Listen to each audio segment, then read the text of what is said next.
Hi guys, आपला OCचं first chapter जो principal of management हा आपला लेसन कंप्लीट झालेला आहे.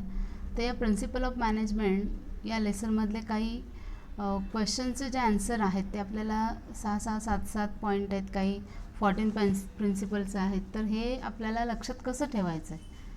So how to learn this point.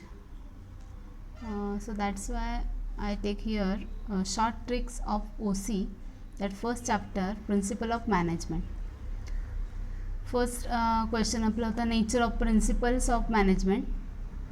तर या प्रिन्सिपल ऑफ मॅनेजमेंटमध्ये नेचर त्याची आपण डेफिनेशन बघितली होती. तर त्या याचे जे पॉईंट्स आहेत nature of principle of management, त्यासाठी काही स्मार्ट कोड दिलेत आपण. ते स्मार्ट कोड आहे PUBGFCA, म्हणजेच PUBGFCA. म्हणजे हे स्मार्ट कोड लक्षात ठेवून त्याप्रमाणे पॉईंट्स आपण लक्षात ठेवू शकतो. तर PUBGFCA जो फर्स्ट कोड आहे, स्मार्ट कोड, हा आपला नेचर ऑफ प्रिन्सिपल्स ऑफ मॅनेजमेंटचा आहे. तर या ठिकाणी आपण त्याचे लॉंग फॉर्म बघूया. P for principles are form by practice and experiment. P for principles are form by practice and experiment. U for universal application. U for universal application. B for behavioral in nature. B for behavioral in nature. G for general guidelines. G for general guidelines. F for flexibility. F for flexibility. C for cause and effect relationship. C for cause and effect relationship.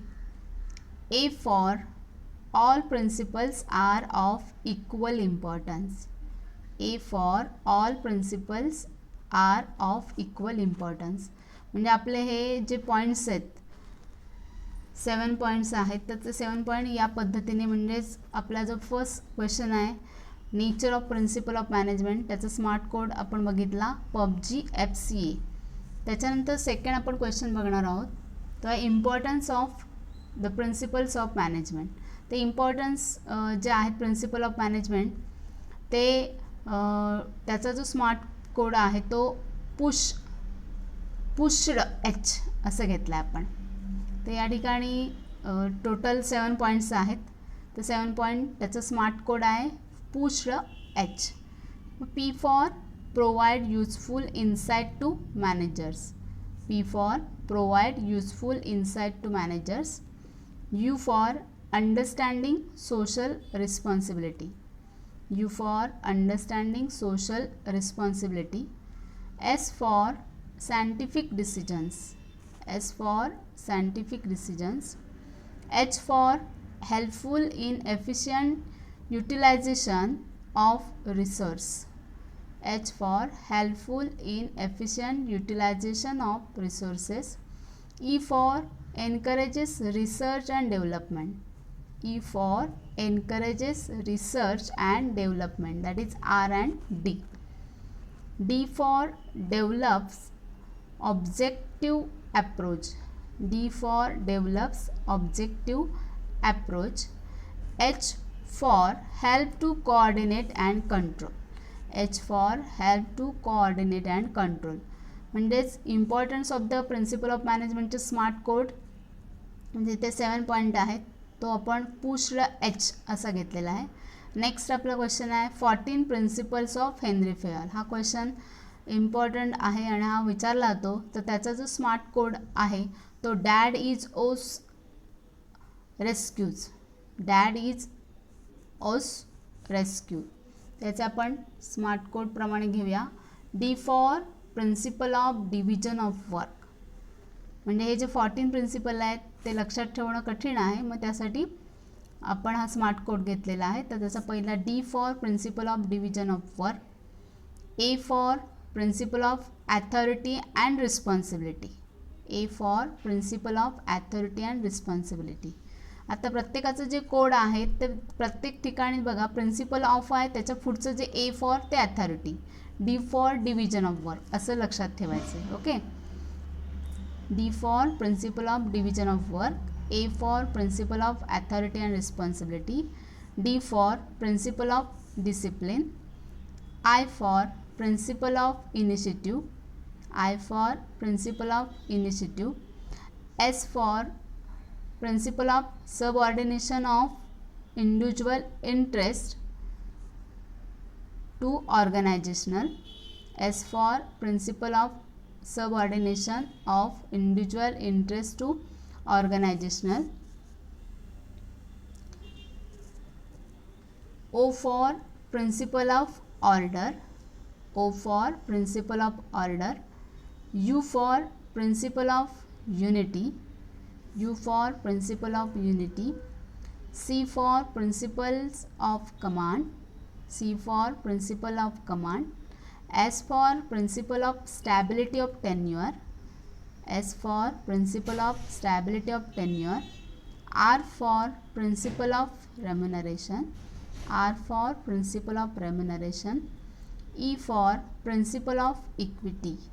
E for principle of equity. S for principle of scalar chain. S for principle of scalar chain. C for principle of centralization. C for principle of centralization. U for principle of unity of direction.